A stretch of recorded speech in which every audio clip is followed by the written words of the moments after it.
Welcome to story board with me Chakravarthi. Modi మూడోసారి ప్రధాని కాకుండా అడ్డుకోవడానికి విపక్షాలు గట్టిగా ప్రయత్నిస్తున్నాయి. గత 2 సందర్భాల్లో ఎక్కడ విఫలమయ్యామో విశ్లేషించుకుని కొత్త వ్యూహాలు రచిస్తున్నాయి. అందుకోసం బీహార్ సీఎం నితీష్ 1-on-1 ప్రతిపాదన తీసుకొచ్చారు. అంటే దేశవ్యాప్తంగా ప్రతి రాష్ట్రంలోనూ బలంగా ఉన్న విపక్షం బీజేపీని ఢీకొట్టాలి, మిగతా విపక్షాలు బలమైన పార్టీకి మద్దతు ఇవ్వాలి. అయితే ఈ ఫార్ములా దేశవ్యాప్తంగా వర్కౌట్ అవుతుందా? ప్రాక్టికల్గా ఉన్న ఇబ్బందులేంటి? ఎన్నికల ముందే విపక్షాల ఐక్యత సాధ్యమేనా? ప్రభుత్వ వ్యతిరేక ఓట్ల చీలికతోనే బీజేపీ లబ్ధి పొందుతోందని విపక్షాలు గ్రహించాయి. 2024 ఎన్నికల్లో అలా జరగకుండా ముందుగానే ప్లాన్ చేయాలని ఫిక్స్ అయ్యాయి. ఇందుకోసం face to face fight proposal తెచ్చారు నితీష్. దీనిపై సూత్రప్రాయంగా విపక్షాల్లోనూ సానుకూలత వ్యక్తమవుతోంది. కేంద్రంలోని బీజేపీ ప్రభుత్వాన్ని గద్దెదించడమే లక్ష్యంగా విపక్షాల ఐక్యత కోసం జేడీయూ నేత బీహార్ సీఎం నితీష్ కుమార్ ప్రయత్నాలు ముమ్మరం చేశారు. గతంలో థర్డ్ ఫ్రంట్ అంటూ మాట్లాడిన పార్టీలను కాంగ్రెస్తో జతకలిపేందుకు ప్రయత్నిస్తున్నారు నితీష్. అప్పుడే బీజేపీ కంచుకోటను ఢీకొట్టమనే సందేశాన్ని ప్రతిపక్షాలకు చేరవేస్తున్నారు. హస్తం పార్టీతో చేతులు కలిపి 2024 సార్వత్రిక ఎన్నికల్లో బీజేపీని ధీటుగా ఎదుర్కొనేలా విపక్షాలను ఏకతాటిపైకి తెచ్చేందుకు నితీష్ కుమార్ వరుసగా సమావేశాలు నిర్వహిస్తున్నారు. బలమైన ప్రాంతీయ పార్టీలు 2024లో బీజేపీని తమ సొంత గడ్డపై ఎదుర్కోవడానికి ఒంటరిగానే ఉండాలని, అదే సమయంలో బీజేపీ కాంగ్రెస్ ముఖాముఖి పోటీలో ఉన్న స్థానాల్లో ప్రాంతీయ పార్టీలు కాంగ్రెస్కు మద్దతివ్వాలనేది నితీష్ వ్యూహం. ఆయన ఈ విషయాన్ని ఇప్పటికే విపక్ష నేతలందరితోనూ ప్రస్తావించారు. అందరూ ప్రాథమికంగా సానుకూలత వ్యక్తం చేసినా ఎన్నికల నాటికి సమగ్ర ప్రణాళిక అవసరమనే చర్చ జరుగుతోంది. రాష్ట్రాల అసెంబ్లీ ఎన్నికల్లో బీజేపీ సాధిస్తున్న ఫలితాలు చూస్తే నితీష్ వ్యూహం ఎలా పనిచేస్తుందో అర్థం చేసుకోవచ్చు. విపక్ష శిబిరం చీలిన గుజరాత్, గోవాలో విజయం సాధించిన బీజేపీ విపక్ష శిబిరం ఏకం కాకపోయినా బలమైన ప్రతిపక్షం ఉన్న కర్ణాటక, హిమాచల్లో ఓడిపోయింది. అందుకే ప్రతిపక్షం బలంగా ఉండడంతో పాటు ఐక్యంగా ఉంటే ఖచ్చితంగా బీజేపీని కోలుకోలేని దెబ్బ కొట్టొచ్చని నితీష్ గణాంకాలతో సహా చెబుతున్నట్టు తెలుస్తోంది. కానీ బీజేపీని గద్దెదించాలనే కోరికతో ఉన్న విపక్షాలు ఎంతవరకు త్యాగాలకు ముందుకొస్తాయనేది $1 మిలియన్ ప్రశ్న. విపక్షాలు ఏకమై ప్రతి రాష్ట్రంలోనూ బీజేపీతో పోటీ పడటం ప్రాక్టికల్గా కాస్త కష్టమే. ఎందుకంటే యూపీ లాంటి కీలక రాష్ట్రంలో ఎస్పీ అయినా కాంగ్రెస్ అయినా తాము పోటీ చేయకుండా ఇతరులకు అవకాశం ఇస్తాయా అనేది ఆలోచించాల్సిన విషయం. అదే సమయంలో విస్తరణ కోసం ప్రయత్నిస్తున్న ఆప్ ఢిల్లీకి మాత్రమే పరిమితమై మిగతా చోట్ల విపక్షాలకు మద్దతిస్తుందా అనేది చిక్కు ప్రశ్నే. అంతెందుకు, టీఎంసీ కూడా బెంగాల్తో పాటు ఇతర రాష్ట్రాల్లో బరిలోకి దిగుతోంది. మరి బెంగాల్కు పరిమితమై మిగతా చోట్ల సైలెంట్ అవుతుందా అనేది చూడాలి. అసలు బెంగాల్లో మమతా, విపక్షాల, కాంగ్రెస్సా ఎవరు బీజేపీని ఢీకొట్టాలనేది తేల్చడమూ చిన్న విషయం కాదు.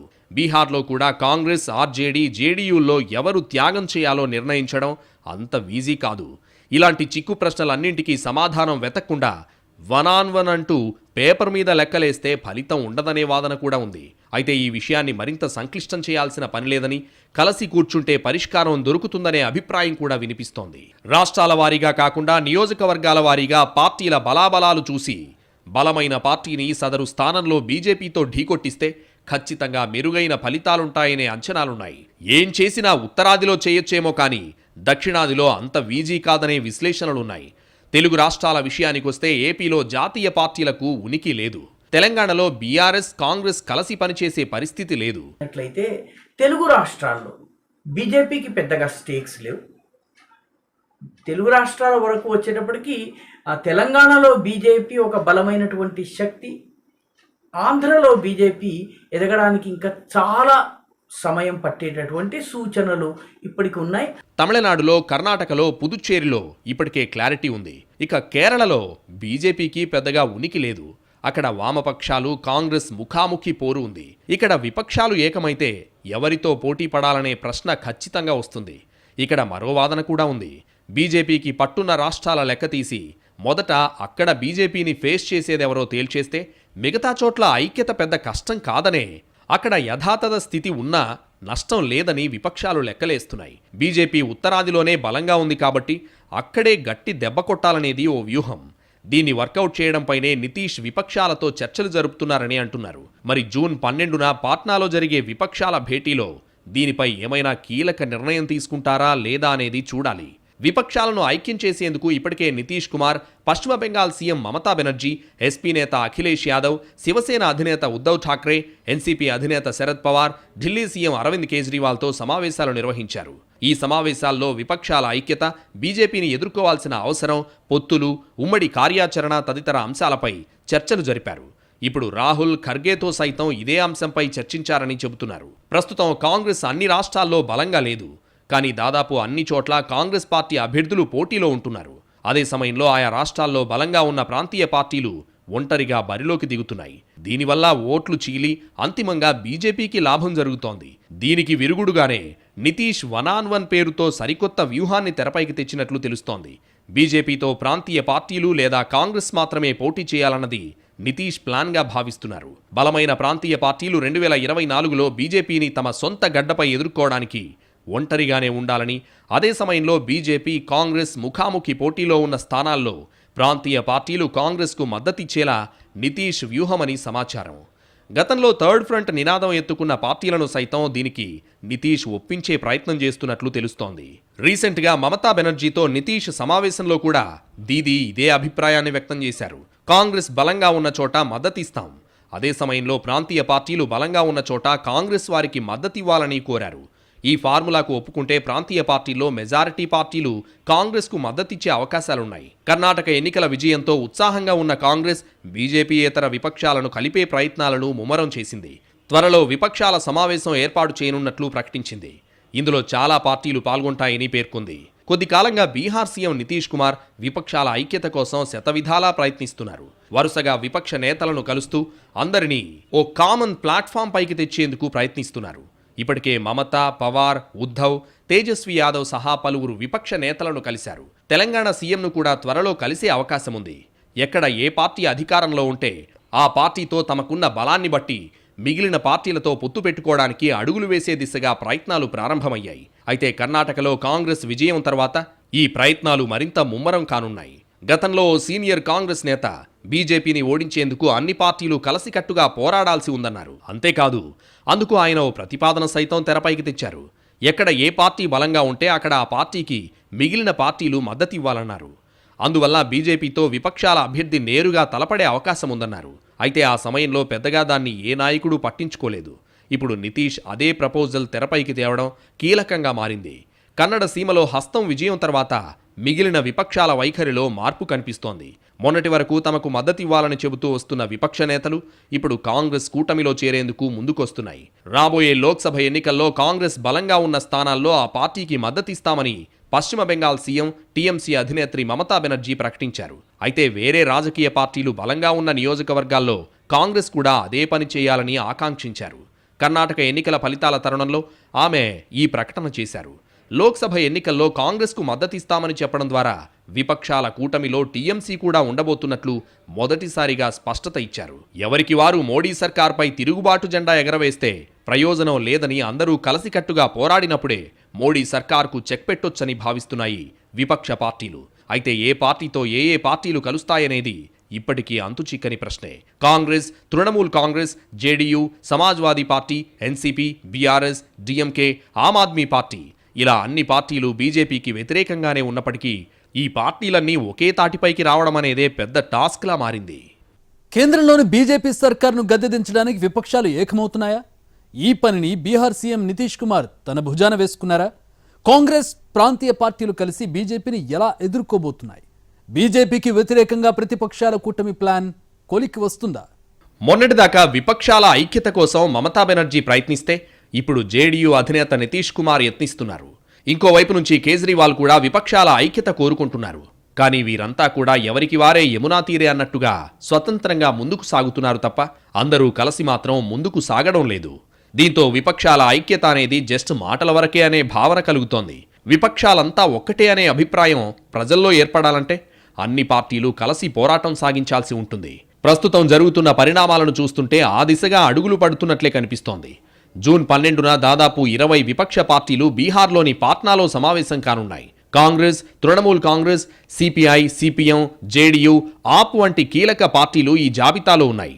విపక్షాల ఐక్యత కోసం జరుగుతున్న మొదటి పెద్ద సమావేశం కావడంతో ఈ భేటీలో ఎలాంటి చర్చలు జరుగుతున్నాయనేది ఆసక్తికరంగా మారింది. ఒకవేళ ఈ సమావేశంలో అన్ని పార్టీలు ఏకాభిప్రాయంతో నిలిస్తే బీజేపీకి కష్టమే అని చెప్పాలి.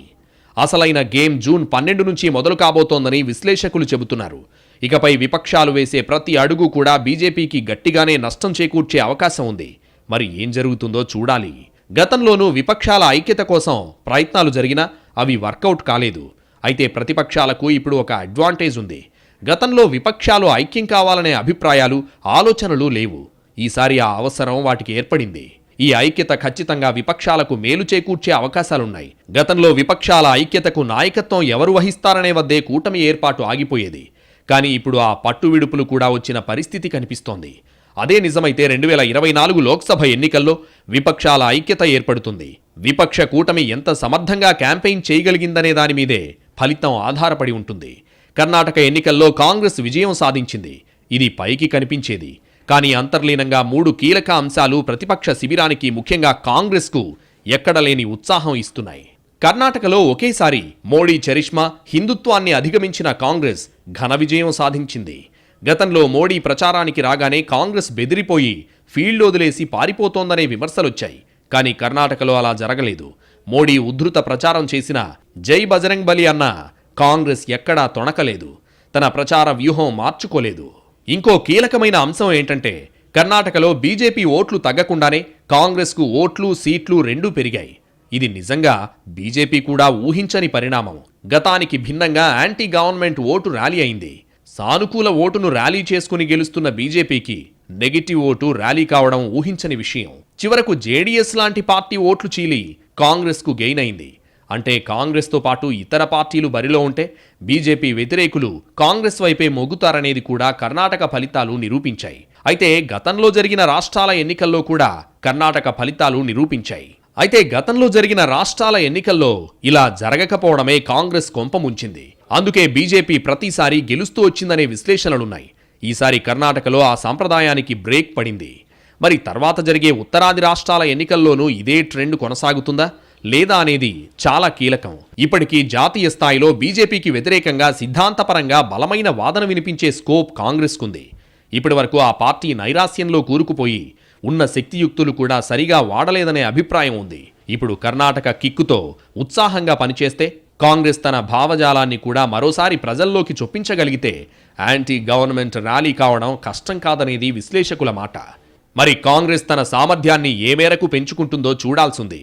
ఇప్పుడు కొత్తగా ప్రతిపక్షాలకు ఉత్సాహం కలిగించే అంశం ఏమిటంటే కర్ణాటక శాసనసభ ఎన్నికల్లో 224 స్థానాలు కలిగినటువంటి ఆ రాష్ట్రంలో 135 స్థానాలు గెలిచి ఇప్పుడు కాంగ్రెస్ పార్టీ నూతన ఉత్సాహాన్ని, ఉత్తేజాన్ని కలిగించుకుని వచ్చే 4-5 నెలల్లో జరగనున్నటువంటి 5 రాష్ట్రాల శాసనసభ ఎన్నికల్లో కూడా గెలవడానికి వ్యూహాత్మకంగా ముందుకు కదులుతోంది. గతంలో ఇక్కడ మోడీ అక్కడెవరు అని బీజేపీ విసిరిన ఛాలెంజ్కు విపక్ష శిబిరం చెల్లాచెదురైంది. ఈసారి అలాంటి పరిస్థితి రాకుండా ప్రజాస్వామ్య పరిరక్షణే కీలకమనే నినాదం ఎత్తుకునే అవకాశాలున్నాయి. గతంలోనూ పీఎం ఎవరో చెప్పకుండానే గెలిచిన చరిత్ర కాంగ్రెస్కు ఉందని ఆ పార్టీ గుర్తు చేస్తోంది. అనవసరంగా బీజేపీ ట్రాప్లో పడకుండా సొంత బలాన్ని నమ్ముకుని విపక్షాల్ని కోఆర్డినేట్ చేస్తే ఢిల్లీ పీఠం కష్టం కాదనేది కాంగ్రెస్ ఆలోచనగా ఉంది. ఉత్తరాదిన కూడా అనుకూల పరిస్థితులున్నాయని కాంగ్రెస్ భావిస్తోంది. 1-on-1 వ్యూహాన్ని కూడా జాగ్రత్తగా కోఆర్డినేట్ చేస్తే వర్కౌట్ చేయొచ్చని భావిస్తున్న కాంగ్రెస్ ఈ విషయంలో అవసరమైతే ప్రత్యేక చొరవ తీసుకోవడానికి కూడా రెడీ అంటోంది. యూపీఏ ఏర్పాట్లోనూ కాంగ్రెస్ కొత్తగా ఆలోచించిందని, ఈసారి కూడా సరికొత్త వ్యూహాలతో ముందుకు రావాలనే అభిప్రాయాలున్నాయి. బీజేపీని ఓడించేందుకు కూటమి కట్టే విపక్షాలకు కాంగ్రెస్ పార్టీ సారథ్యం వహిస్తుందన్నది కాంగ్రెస్ ప్లీనరీ ప్రకటన. ఈ ప్రకటనతో జట్టుకట్టే విపక్షాలు బీజేపీని గద్దెదింపగలిగితే రాహుల్ గాంధీని సులభంగా పీఎం చేయొచ్చనేది కాంగ్రెస్ పెద్దల వ్యూహం. కానీ ప్రస్తుతమున్న యూపీఏ పక్షాలు కాకుండా ఇతరత్రా చెప్పుకోదగిన పార్టీల్లో చాలా పార్టీలు కాంగ్రెస్ పార్టీ గొడుగు కింద పనిచేసేందుకు ముందుకు రావు. ఇప్పుడిప్పుడే టీఎంసీ, ఆప్ నుంచి సానుకూల సంకేతాలొస్తున్నాయి. ఇవి ఏ రూపం తీసుకుంటాయనే విషయమే విపక్షాల ఐక్యతను నిర్దేశించనుంది. మొదట ఉత్తరాది రాష్ట్రాల ఎన్నికల్లో విపక్షాలు ఏ మేరకు అవగాహనతో వ్యవహరిస్తాయనేది కీలకం. అక్కడ కాంగ్రెస్ గెలుపుకు పరోక్షంగా అయినా సహకరిస్తే అప్పుడు విపక్షాలు ఐక్యంగా ఉన్నాయనే విషయం ఎస్టాబ్లిష్ అవుతుంది. విపక్షాల ఐక్యత అనేది మిథ్య అని బీజేపీ గట్టి నమ్మకంతో ఉంది. 2024లో 2019 కంటే ఎక్కువ సీట్లు సాధిస్తామన్న అమిత్ షా ప్రకటనే దీనికి నిదర్శనం. ఓ రకంగా విపక్షాల బలహీనతల్ని నమ్ముకునే బీజేపీ ఎన్నికల వ్యూహాలు రచిస్తోంది. ఇక్కడే ఆ పార్టీని దెబ్బ కొట్టాలనేది విపక్షాల వ్యూహం. 2024 సార్వత్రిక ఎన్నికలు మోడీ వర్సెస్ రెస్ట్ అన్నట్లు మారతాయా అని అడిగిన ప్రశ్నకు కేంద్ర హోంమంత్రి అమిత్ షా స్పందించారు. రానున్న లోక్సభ ఎన్నికల్లో ప్రధానమంత్రి నరేంద్ర మోడీ నేతృత్వంలోని ఎన్డీఏపై యునైటెడ్ అపోజిషన్ తలపడటాన్ని షా ఎగతాళి చేశారు. విపక్షాల ఐక్యత ప్రశ్నే లేదని ధీమాగా చెప్పారు. ఒకవేళ విపక్షాలు ఏకమైన విపక్ష నేతలు ఒక రాష్ట్రానికే పరిమితమని, వారు మరో రాష్ట్రంలో ఎన్నికల ప్రచారం చేసినా ఏం తేడా వస్తుందనేది అమిత్ షా సంధిస్తున్న ప్రశ్న. విపక్షాల్లో మోడీలాగా దేశవ్యాప్తంగా చరిష్మా ఉన్న నేత లేరనేది ఆయన ఉద్దేశం. ఎన్నికల వ్యూహకర్త ప్రశాంత్ కిషోర్ కూడా విపక్షాల ఐక్యత సమగ్రంగా లేకుండా బీజేపీని ఓడించడం కష్టమని అభిప్రాయపడ్డారు. విపక్షాలు ఏకమైనా వాటి మధ్య సిద్ధాంతపరమైన తేడాలు ఉంటాయని పీకే చెప్పుకొచ్చారు. వాటి ఐక్యత కూడా స్థిరంగా ఉండబోదని జోస్యం చెప్పారు. విపక్షాల ఐక్యత అంటే కేవలం ఆయా పార్టీల నేతలు కలవడం మాత్రమేనని తెలిపారు. విపక్షాలు బీజేపీని ఓడించాలంటే ముందుగా హిందుత్వ, జాతీయవాదం, సంక్షేమాన్ని అర్థం చేసుకోవాల్సి ఉంటుందని తేల్చి చెప్పారు. ఇది 3 లెవెల్ పిల్లర్ అని పీకే వెల్లడించారు.